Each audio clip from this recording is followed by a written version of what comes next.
I'm Helen. I'm Miss Sinclair. And I'm Edison. Y'all better grab your extra large popcorn. We are in the thick of things with great films. I am open and positive. I don't like it. Let's throw on these boxing gloves. Let's do it. Let's fucking do it.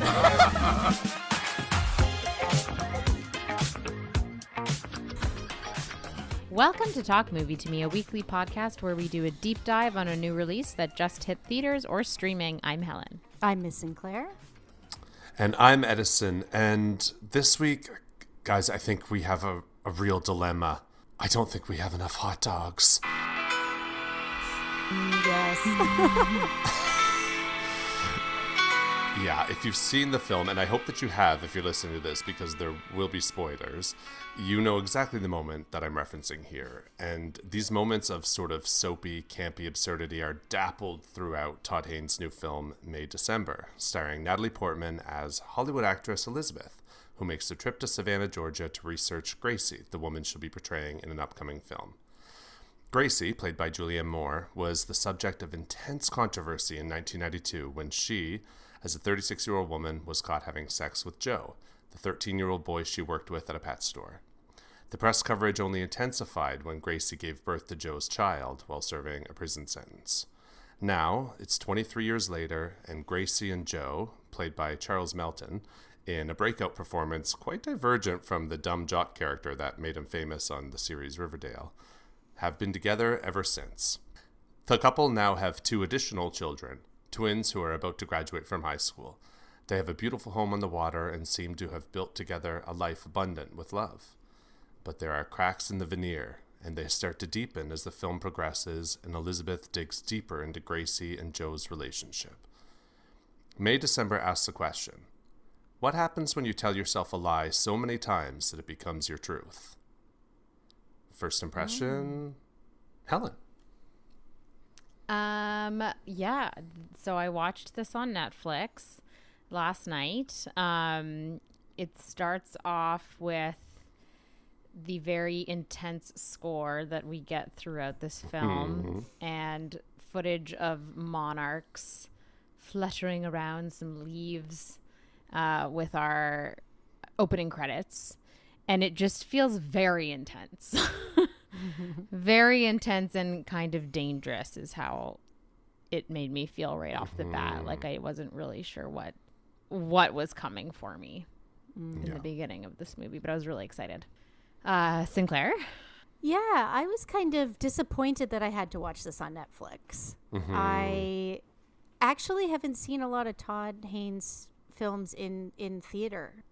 A lot of them I was just maybe too young to see them. I ended up seeing them at home at a later date. And really, I remember seeing Carol in the theater, and that feels like so long ago.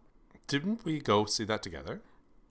We did, and it was so nice. We were in Theater 8 at Varsity with the red velvet seats, and it was such a beautiful film, and we had such a lovely time that watching this on Netflix, I was like, all right, fine. It didn't really feel right. But aside from that, when this starts, yes, it is very melodramatic at the beginning, and with that music, it kind of makes it feel like it's going to be a thriller, but at the same time, like a thriller movie of the week. That's what it kind of was giving me, like something like The Woman Down the Road or From Marriage to Murder, just some film like that. That's kind of what it sounded like. So I was like, okay, this is strange. I'm gonna see where we're going. And it does calm down a bit, and we're introduced to the Natalie Portman character who is coming to town. She's here to observe Julianne Moore's character's life. And it seems calm, and then we get that melodrama again. We get that music again when Julianne Moore opens the fridge door and she doesn't think there's going to be enough hot dogs. And it was that moment where I was like, okay, I'm starting to pick up what you're putting down, Todd Haynes. I kind of have an idea of what this is going to be, like what we're doing here. Okay. So, yeah. That's hilarious because it was exactly at that moment that I said, what the fuck are we doing here? Yeah. Yeah, it was like a pretty unremarkable, like aside from the opening credits, the opening of the film itself was pretty unremarkable. It was just like very basic setting, you know, creating the setting, letting us know who these characters are. But then, yeah, we've got that, because it wasn't just the swelling music when she looks into the fridge. It was also this absurd, like zoom in close up shot. And then the line, I don't think we have enough hot dogs. Like, it was just... It was real, like, soap opera high camp. And I mean, I trust Todd Haynes, and I certainly trust these actors. So there's no world in which I thought that this was going to be a bad film, right? But I was at this point like, what is this movie going to be? Yeah. Well, speaking of what this movie is going to be, we might as well just get into some storytelling. Helen? Well, so this is very obviously based off of the Mary Kay Letourneau, Billy Falau case from the 90s. I was hoping that Sinclair was going to be the one that would have to introduce that and pronounce those names. Thanks. Mary Kay Letourneau is not hard to say. Well, it is if you can't speak any type of French like Sinclair. Yeah, well, thank you for your support. Yeah. But yeah, Mary Kay Letourneau was a 6th grade teacher who started an affair with her 6th grade student, Billy, and he was 12 years old. And this is, you know, it's very obvious that this is about that. A lot of the shots that we see of Gracie's character from back in the day, like the tabloid shots, are like actual reenactment shots of footage of, or like photos of Mary Kay. Like, oh, I didn't know that. Oh yeah, it's like they're very much modeling this off of her. You know, I assumed that when I read what this movie was going to be about. I didn't realize it was going to be so close to that. Like there are a few little differences, but it is very much using that as a jumping off point for this story. I think what's really interesting about this story is that it could just be a telling of their relationship 20 years after the fact, right? It could just be that. And it could be an exploration of that relationship.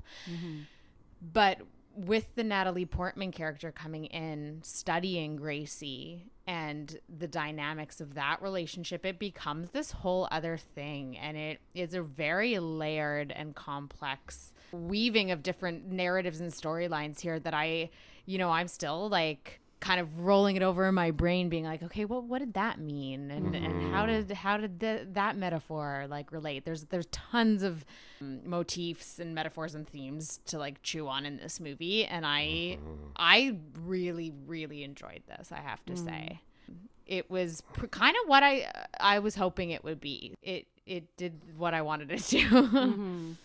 Yeah, me too. I found this film to be very complex. It took me a little bit at the beginning to adjust to the stylistic choices, but once I kind of settled into that and just let the characters and the story like roll along, and you see it kind of like being peeled away layer by layer, and it's such a great, like, complicated story.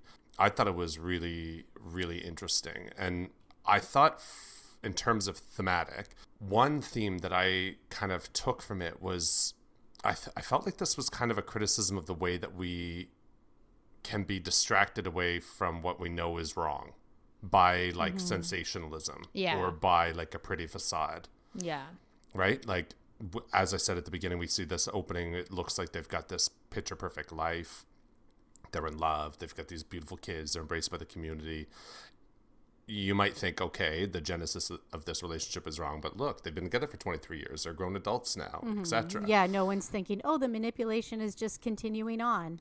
Right. But exactly. But as a film unfolds, you do see through that pretty veil and you see the truth of the story, right?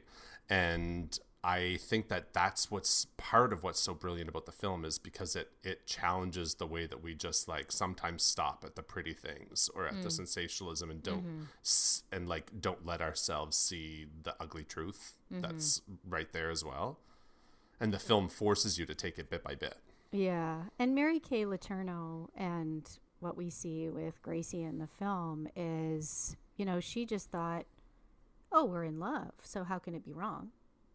look at this beautiful thing. How Do you can this believe beautiful that? thing be wrong? Or, like you said in the beginning, what we tell ourselves to believe, right? I think that, yeah, her character is definitely trying to focus on this idea of the beauty of it in order to not see the darkness of it all.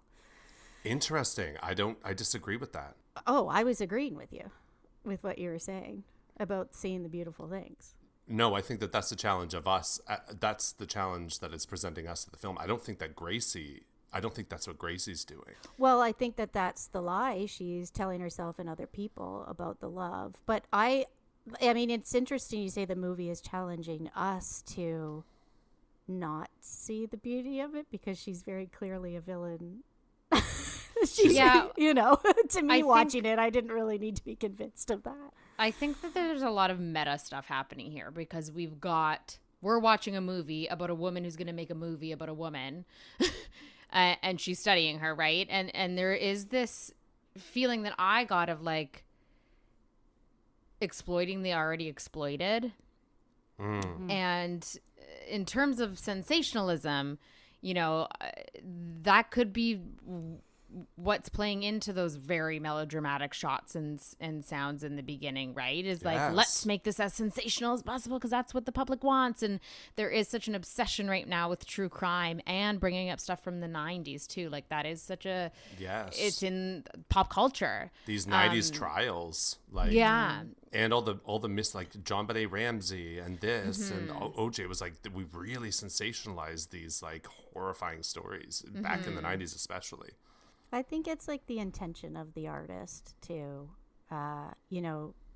why do we make film? Well, a lot of people want to show a story, but at the same time, there's a dark side that wants to make money. And also with actors portraying these roles, I think that there's also a lot of self-interest, a lot of accolades and career boost. And it's under this guise of art. I want to do art. I want to find the truth. I want to find the humanity. And you start to really see through Elizabeth in this film and Elizabeth's motivation that extends so beyond where the truth lies. And I think that there's a moment in the beginning of the film. I actually found this movie to be so darkly funny. It is. There's a lot of funny moments for sure. And obviously there's the hot dog moment, but the second moment where I think that you really see the satirical side of this film and Elizabeth's real character is when Gracie's daughter says, "Oh, I've never met anyone that was on TV before." And Elizabeth says, "Oh, what about your parents?" Like that isn't the same thing at all, but also is it the same thing? What is entertainment to us? What kind of impact does this have on us? We get excited by a TV show. We get excited by a sensationalized tabloid story. I mean, it's kind of all putting entertainment into the same category there. We get excited by murder and like, like it's all really quite grotesque when you think about it. Like thinking about people being so fascinated with this case and it's child statutory rape. Like why is everyone so interested in that? But I think we can go back, Edison, to what you were saying. So you don't believe, what do you think Gracie's motivations were? What is your read on that character? Yeah, so what I was disagreeing with you about Sinclair wasn't that the film is portraying her as a villain. That's clear, obviously. But I think that she knows she's a villain. I don't think that she's lying to herself. We're not disagreeing. We're not. There's no disagreement here. Okay, I don't think that she's trying to. She's definitely telling a lie to other people, but I don't think that she's telling a lie to herself at all. I think that she knows that she's a predator. I think that she always has been. I think that it's clear about everything that we see about her. Like her friend said, she gets what she wants always. She's unapologetic. We saw it in the way that she like manipulates him when he's trying to have that conversation at the end about how the relationship started. She is literally hunting prey in this movie. Yes, even when it's amazing scene with her and Julia and Natalie Portman, in the mirror, when she ends it and she says, "I am naive. I always have been. In a way, it's been a gift." And sends a chill down your spine because you know with absolute complete and utter certainty that she doesn't have a naive bone in her body. Like she's a villain, she's a sociopath. Yeah, but she could be detaching from what she's doing too in a lot of ways. Like she could be seeing herself as a victim. Like she says, oh, you know, he had a couple partners before me. And Natalie Portman's character is like, when he was 12. And whether that's true or not, we don't know. But she could be telling herself that she was seduced. Yeah, I get that. But I think that that's just her. I think that's her. I think that she's like Machiavellian. Even like when she says to him, like, who was the boss? Who was the boss? Like, I don't think she's tricking herself in any way. I actually think she is. I think that she's like severely mentally ill. It all falls under the same category. But I don't think that she's a sociopath. Yeah, but I don't think that she's like a master manipulator necessarily. I think she's actually like very mentally ill, and like it's like a weird coping mechanism, this entire relationship. So I kind of did a deep dive on Mary Kay Letourneau, and she was, I mean, I guess maybe we should put a trigger warning in this episode, but she was molested by her older brothers, and she did have like a pretty traumatic upbringing. She also had another younger brother who drowned in a pool that she was swimming in. And like she had a traumatic childhood. So there's things that came up in her childhood that are sort of referenced in the film that you could, maybe trace to this mindset that she could justify this relationship. And also I think she had a pretty domineering father she was raised super Catholic and was raised very much in a household of like sexism and like women are just meant to be homemakers and like, you don't need to like go to her college dad said kind of thing. In this film, like you either leave this house in a veil or a box. Yeah. And so I was watching interviews with her and stuff, and there is commentary on like sometimes people who grow up with that type of male influence in their life look for a male that isn't going to control them, Anyway, I'm not a psychiatrist, but like I actually, the more that we see of Gracie in this movie, the more I thought like she is so twisted and unwell, and there is like that the psychology behind that character it's kind of fascinating to me. But last line, I know insecure people are dangerous, I'm secure, and that's a great line though, because she's either pointing the finger at Elizabeth, or she could also be pointing the finger at herself as well. The pot meets the kettle kind of situation. She could just be taking a dig. But I think what's interesting is that this doesn't really shine light on her humanity at all, which I'm glad, because I feel Hollywood does do that. Like I was going back and thinking about Monster with Charlize Theron, and I still have mixed feelings about that, but it's a great example of an actress playing this criminal and really showing so much humanity in them, to the point where I was like crying at the end of Monster. That's not what this film is really trying to do. No. It's showing basically two narcissists going at it. Basically, it's like two unhinged women just going at it, which in its own way that's campy. That's something that we'll watch, and I think the movie's poking fun at us for liking to watch that too. But we have to ask ourselves too, like, why did Gracie why did Gracie agree to this? Why did she agree to have this actress come?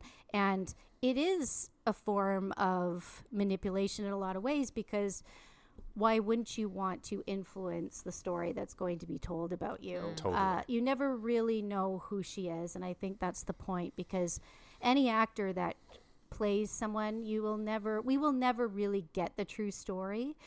We can only really get different sources that in this prove to not be credible, reliable, or reliable, like all the information she's getting. She's also trying to dig for things, so Elizabeth has her own bias. She's trying to make things out of things to make her art more interesting, so you never fully get the truth. And really our most reliable character is Joe. Totally. Yet he's really just discovering himself, like, as it goes. And he's also, like, really flawed too. Like, he didn't have the opportunity to grow up in a healthy way. No. And one quote that I just loved so much in this movie, when he's talking about his monarchs that he, like, nurtures, and he says, keep your eyes open, look for eggs, bring them inside, protect them so they have a chance to grow. Yeah. And it's like, that's what he never had. It's like there's something in that character where he knows instinctively that he has to do that and protect his kids and give them the opportunity of a life that he didn't have. But he's somehow, it's so subconscious, because facing that, like, decision with an open mind would force him to reflect on his life in a way that he doesn't really do until the end of the film. And I think that it's such a unique all of the characters in this are so complex. I want to say, like, we touched slightly earlier about the motivations of Elizabeth. What if you brought that up? I found Elizabeth, that's Natalie Portman, so fascinating. I was so curious about what's driving her actions in the film. I love the, like, seeing the actors work, you know. I love the idea of, like, this Hollywood actress going to this town and, like, trying to learn. And I think from a very base level, it makes her a great guide for us, the audience, because we sort of think of her as this observer. So we're like, okay, we're going to let her just observe, but she is not a passive character. No. Well, she's also just the worst. Like, she truly is the worst. She's like the worst qualities of an artist. She's a very particular type of actress. Yeah, like, she's the worst qualities, I think, that you would envision an actor to have. Well, totally. And you also aren't convinced that she's going to be good. Like, no. That's what I thought was funny. But she's not like a Natalie Portman type. No. She has a TV show called Nora's Ark. Yeah. And there's that very brief clip where Joe is watching her on an awards show. We don't see it, but we hear it. And you can tell it's like a Audience Choice Award or something like that. Because she's saying something like, it's because of you guys that I got this. Thank you so much. And then she has a Neutrogena commercial or something. Like, she's not an A-list actress. You know, like, that's she's interesting. Yeah, See, she's at not. the beginning, I know she's got that cheesy show, but, like, everybody has some type of cheesy show. But well, I feel that's like what she's known that for. This is her. She wants this juicy role. You know, she wants to make this transition from television star to, like, serious actress. And that's why I think this film is so darkly funny, because it is very much her being like, I need to find the truth. I need to find the humanity. And this is such a complex story. And that's what's funny about it, because it's never really about Gracie. You know, does this story, do we need to see Gracie's humanity? Like, do we need to see that, really? No, but I think that is what is really, to go back, that is what I found really interesting about Elizabeth's character. Is it's like, what is her motivation? Like, there's an element of it that, yes, is about trying to get to the character and understand that. But it's like, I think it's when she's in that scene when she's talking to the acting students. Yeah. And one of them asks her about what it's like to do a sex scene. And she says, sometimes it's robotic and technical, but sometimes that line is blurred. And you have to ask yourself, like, am I pretending that I'm experiencing pleasure, or am I pretending that I'm not experiencing pleasure? And that, I think, kind of captures it. It's like, is she here to observe these people and, like, build her character, or is she also a sort of sociopath who's just kind of here to fuck around with her own little experiment? She needs stuff for the awards campaign too, to talk about what she did. For sure. It's funny because there's a lot of different films that inspired May December. This is heavily inspired by Bergman. I mean, Persona is the probably the biggest influence on this film, which is really interesting because this does have so much melodrama to it. And Persona is such an art house film that I think it's interesting when you see the shots of the mirror and the idea of these two women kind of merging together. But another big film that inspired this was Sunset Boulevard, which is one of my favorite films. And I was wondering how that would come into play. And after I watched this, I was like, oh, this is very biting. This has some teeth about Hollywood. This is really showing some teeth here. And it's a little bit cynical about Hollywood. And I thought that was where that Sunset Boulevard influence came from. It's poking fun of the process of acting. And I think that we all kind of roll our eyes when it gets to award season and we are hearing, Jared Leto put a rat in somebody's locker.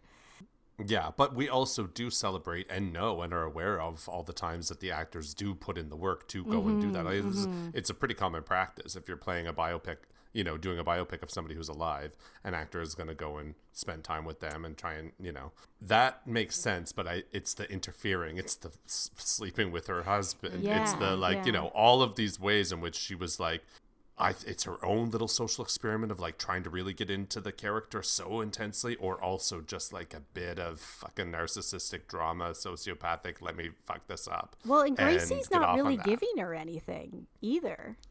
She's kind of trying to fuck her up. Yeah. I think Gracie saw through Elizabeth in the first second. Because I do think that Gracie's, like I said, a psychopath or a sociopath. Yeah. Well, and it's fun to watch them challenge each other in this movie.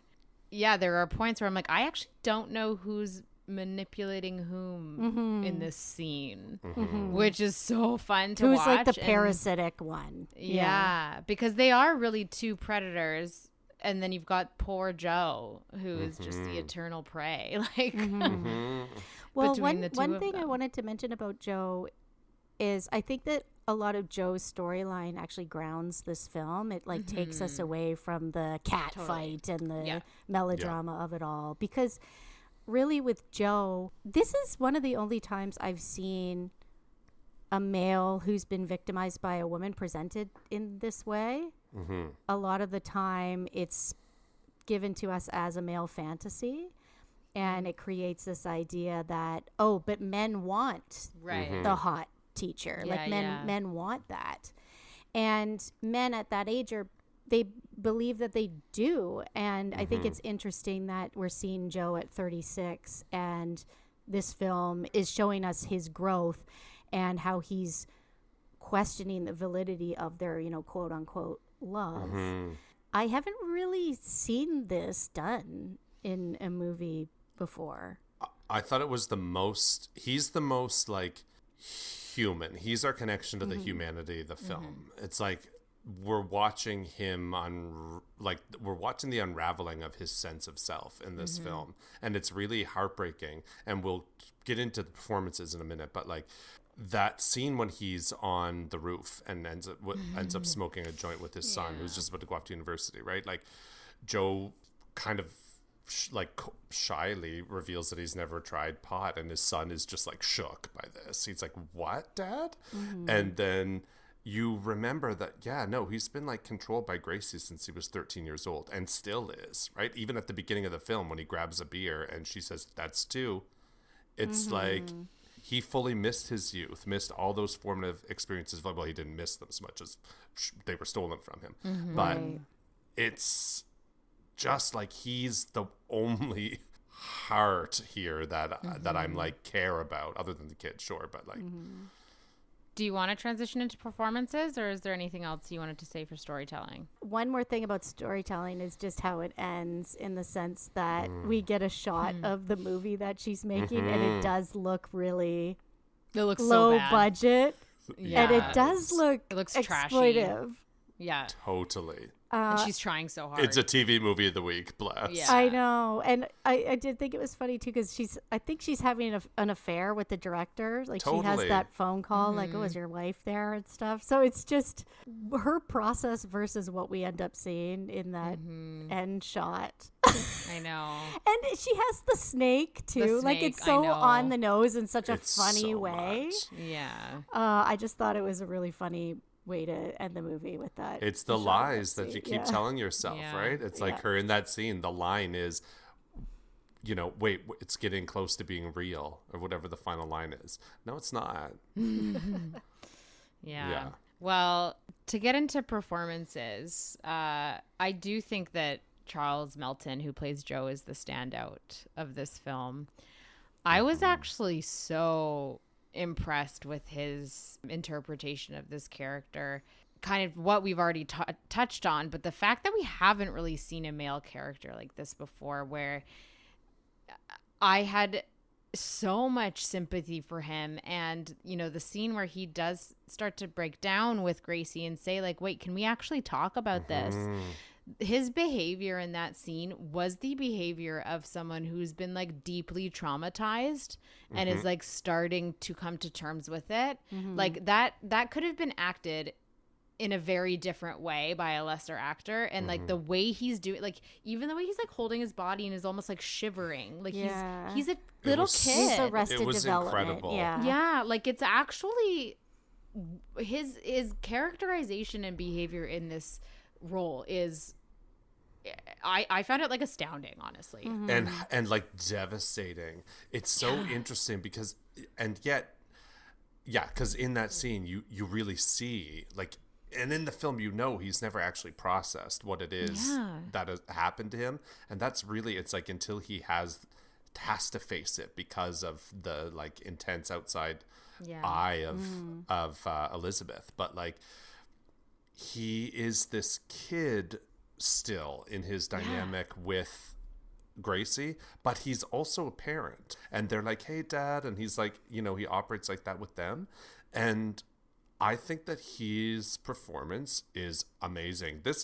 He was Reggie on Riverdale. Like, I don't even know, did y'all watch Riverdale? No, I know you watched it for the hunks. I did, and he was top among them. No, but like that show is like, it was a guilty pleasure, but it's like started fine, but it was like, it's not where you go for like amazing performance. And he was like very much a supporting character in that. He was just Reggie. Like I'm so glad that Todd Haynes took a chance, because this is what a really good actor who gets on a show like that needs, right? That show maybe gives them a platform, but it's like they need somebody to give them a chance. He's getting the dream that Elizabeth wants, basically. Yeah. Yes. He's so good. It's just been a delight to watch him navigate all of this attention through the sort of promotions of this film and going through the awards circuit, bringing his mom to the awards and all of his interviews. He's very humble. He's never poo-pooed Riverdale. He's only ever expressed how grateful he is for it. Like, he's a class act and has delivered a really, really fantastic performance. Well, I love an unhinged Julianne Moore. Yeah. Love it. Just love it. The bigger she cries, the more I love it. Oh, fuck. You know what? It's so funny because like it's always over the top, but it somehow works. And the lisp killed me. The lisp. It was such a choice, and that's how Mary Kay Letourneau talked. Yeah, and it's so interesting. I think that if you don't look up Mary Kay Letourneau, like you don't look up how she talks, you do have the questions of like, is she putting that on? Yes. Like, is it this thing she does to seem more unassuming? Like, kind of like a Kaiser Sose thing. That's how I interpreted it. I was like, this is her shtick. She has always played naive, and what could be more innocent and naive than like, oh, I have this yeah. It's like this unassuming thing. And it's also interesting because it is such a distinct characteristic that, this is a movie about an actress doing a performance and learning these little things about somebody. So it gives Natalie Portman something to kind of play off of, to show her working on her interpretation of Gracie. I mean, that scene when she is sobbing about the pineapple cake order that got She's so canceled. good. She's just so good. It's actually brilliant. It is. That is like incredible. I don't know how you deliver a performance, like a moment like that is so absurd. This is from like a Brazilian telenovela level of like melodrama and absurdity. And like she's weeping over a cake that she has to throw in the garbage. And yet it's so real. Well, yeah. And that's the thing is like, and that's what I loved so much about this movie is within the absurdity, there is like real humanity. Like I'm watching that and I'm thinking like, this is how this woman is. Yes. But also, this is how she responds to things. Maybe that is put on too. You know, she gets, I mean, we don't know. But the thing is that she uses that when she's with Joe.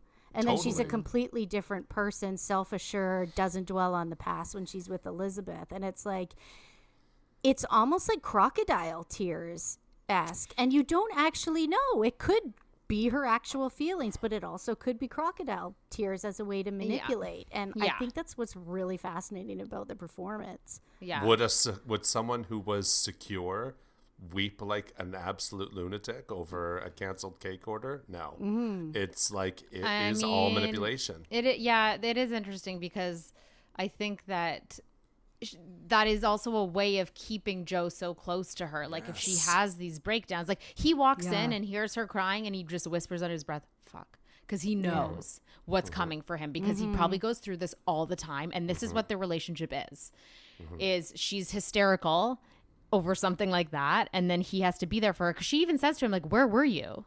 Like he's probably always there at her beck and call to deal with her emotions, whether or not they're genuine. It keeps him there beside her, and it probably keeps him feeling like he's needed too, like yes, and just can't leave her because she'll be completely beside herself if he ever leaves. And how about Natalie Portman as Elizabeth? Because she's got a kind of a big task with this performance. She has to play herself. She has to play herself as a like unassuming actress trying to just meet these people. Then she has to play herself portraying Gracie. Yeah. Julianne Moore's performance of Gracie. And also like doing how well of a job do you want to do? Totally. How good of an actress are you? Exactly. Which is like, that's too much. That's too many things to think about. Well, she did it. Yeah. She's amazing. I mean, that monologue at the end of the letter. Well, the letter's great, and it's funny because throughout the film, I was like, I don't know if she's going to be any good. She seems to be like overcompensating a lot. But then you do see her do the monologue, and she's actually really great. But then I kind of laughed because it reminded me of Jennifer Hudson in Cats, where she's like really going for it, but the movie's just awful. Right. And I could just see that happening to her. But it did kind of remind me of the Emma Stone monologue in La La Land, where it's like an actress within a movie doing a movie, giving a monologue, being aware that they're, performing. Very good. Yeah. That was like her being aware that she's performing. But like the other monologue was, again, what I mentioned earlier when her answer to the question about the sex scenes. Oh, yeah. That's a monologue. And that was her just like being Elizabeth, right?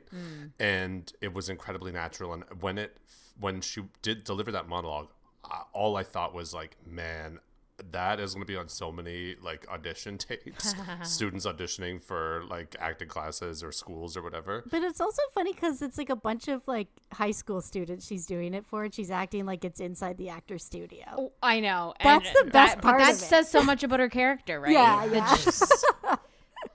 That's how she would treat that experience. Yeah. I also do love that she just shuts that little shithead down when he asks her that question. He's like not expecting her to answer it like that. And he's like so uncomfortable about it. Because it's not the answers you're going to give like a high school class. No. It's not. No. She's like, y'all asked. Here we go. Yeah. This is my inside the actor's studio moment. Yeah. Yeah. Okay, so technically, obviously the music. Yeah. The musical score was entirely outrageous. I'm obsessed with it. So it's actually a score from a 1971 movie called The Go-Between. What? Yeah, that was reworked for this. But if you go, if you go Google score for that movie, it's like identical almost. Amazing. But that was by Michel Legrand, I believe is how you say his name. So he wrote the original score, and then Marcello Zarvos reworked the score for this film. But they were actually on set. They were playing Todd Haynes was playing the score from that movie just as inspiration, and then was like, this is too perfect, like we have to just use it. Really? Yeah. That is amazing. I had no idea. Yeah. It's like, that took me some adjusting, truly. Like the first few minutes of this film, I was like, what? But then it really is, like, it becomes to define the film in a huge way. I can't think of another film recently where the score was just such a dramatic part of the storytelling. Yeah. It works within the context of this movie. Is it a good score? I guess in the sense that it works for this, but like it's so outrageous. It's completely grating at parts too. And the funny thing about it is that it's being used to blatantly tell us the emotional beats of the movie and the dramatic beats of the movie. Like it's the most blatant use of a score. And I think that is the bit for sure. But is this something I would listen to on my downtime? No, I would not listen to this. If it's not in the context of this movie, it's like would not work. Oh, really? I was looking up sheet music to play it on piano today. Actually. I would laugh so hard. The only other context that it works is if it's like an episode of Days of Our Lives. And someone has brought some Kyriakis back from the dead. Yeah.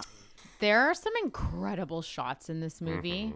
And one I want to talk about is when they're at the clothing store and the daughter is looking for her graduation outfit, and it's all shot through mirrors. And mirrors are a huge theme in this movie, which is like pretty self-explanatory. But the way that they shot that, it was like a three mirrors, like how you would have at a dress store. And then they put like two more mirrors to kind of like broaden so you got even more reflections. The camera was actually behind a two-way mirror that was in between Natalie and Julianne. Oh, wow. So the camera was behind them and it was shooting the reflections in the mirrors in front of them. Oh, wow. Isn't that insane? Yeah. Yes. And then you watch that scene, like if you go back and watch it, to see all the different angles that we get of people's faces and seeing the different perspectives through all the different mirrors, that's a wild scene. Technically, like it's incredible. That is so cool. So this film, when we think about Todd Haynes films like Carol or Far From Heaven, like we're used to this sort of like very rich, saturated kind of color and like lush vibrancy in the way that it looks. And this film didn't have that. So the director of photography on this was Christopher Bleveld. And so at the beginning, I was like, oh, this feels a little like it just didn't look as like lush as I was expecting, as cinematic as I was expecting. But then, as you say, like these incredible shots are so masterful that came together that it was actually super impressive. Yeah, I think there's some good shots in this that work.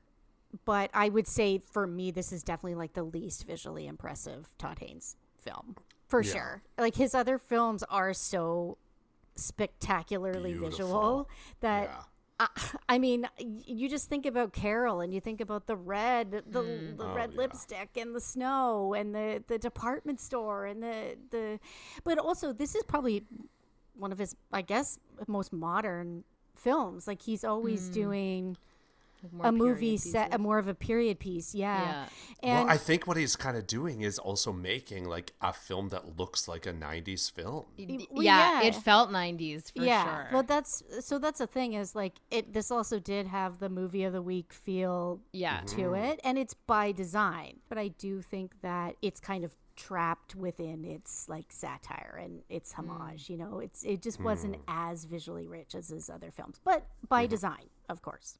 Okay, well, on that note, what is your final word, Helen? This might be my favorite movie of the year so far. Maybe tied with Anatomy of a Fall. This is everything I wanted it to be and more. And I started watching it again today, and it's one of those that I could see myself watching multiple times because there's so many things to unpack with this movie. I absolutely love this film. If I were a Hollywood actor, I would be clamoring to be a part of any film that Todd Haynes puts out.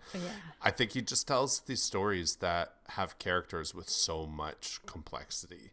And, this story may seem kind of simple in terms of plot. But it's so deep when it comes to like character exploration.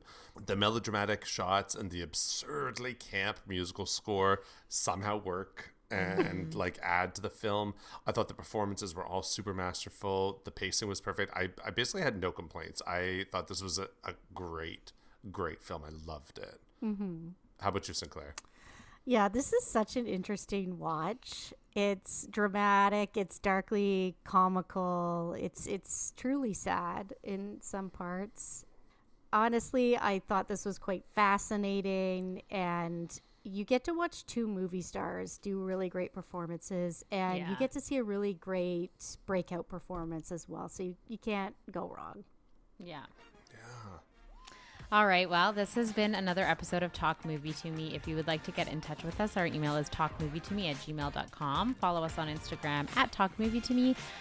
Rate and review us wherever you get your podcasts. And our season 7 episodes are on YouTube, youtube.com @talkmovietome podcast. I'm Helen. I'm Miss Sinclair. And I'm Edison. Thanks.